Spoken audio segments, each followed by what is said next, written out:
আসসালামু আলাইকুম ভিউয়ার্স, আশা করি সবাই ভালো আছেন। ইনশাল্লাহ আমিও ভালো আছি আপনাদের দোয়ায়।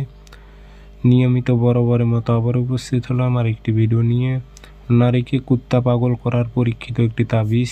সে নারী কুকুরের মতোই পিছে পিছে ঘুরবে।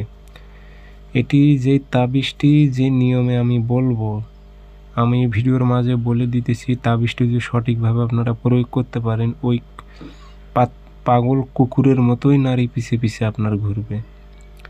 কাজটি কীভাবে করবেন, নিয়মকানুন সব কিছু বলে দেব। ভিডিওটি সম্পূর্ণ দেখবেন, চ্যানেলটি সাবস্ক্রাইব করে রাখবেন। ব্যক্তিগতভাবে যদি আপনারা আমার থেকে কাজ করে নিতে চান অথবা কাজ শিখতে চান, যোগাযোগ করবেন 0133152703 এটাতে ইমো আছে, হোয়াটসঅ্যাপ আছে। যারা কাজ করে নেবেন অথবা কাজ শিখবেন যোগাযোগ করবেন 0133152703।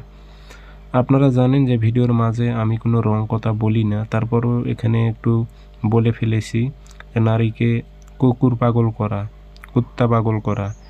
কিন্তু বলার উদ্দেশ্য হচ্ছে ওই নারীটি কুত্তার মতোই আপনার পিছে পিছে ঘুরবে।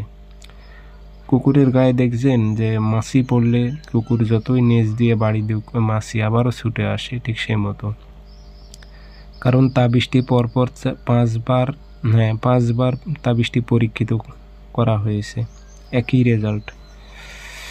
তাবিজটি শনিবার মঙ্গলবার সকালবেলা লাল কালি দিয়ে লিখে নেবেন, নিচে নাম দেবেন, মোবাইল নাম্বার আছে এখানে। অমুকের মেয়ে অমুক পাগল হয়ে অমুকের ছেলে অমুকের কাছে আসুক। কোনো মেয়ে হয়ে আবার ছেলের উপর প্রয়োগ করলে অমুকের ছেলে অমুক পাগল হয়ে অমুকের মেয়ে অমুকের কাছে আসুক উল্লেখ করে দেবেন। দিয়ে আগরবাতির দোয়া দেবেন, একটু আতর ভরাই দেবেন, দিয়ে একটা মাদুলিতে ভরে তাবিজটি বট গাছের ডালে বেঁধে রাখবেন কালো কাপড় দিয়ে বট গাছের ডালে বেঁধে রাখবেন। 24 ঘন্টা থেকে 48 ঘন্টার মধ্যে সে পাগলা কুকুরের মতো ছুটে আসবে।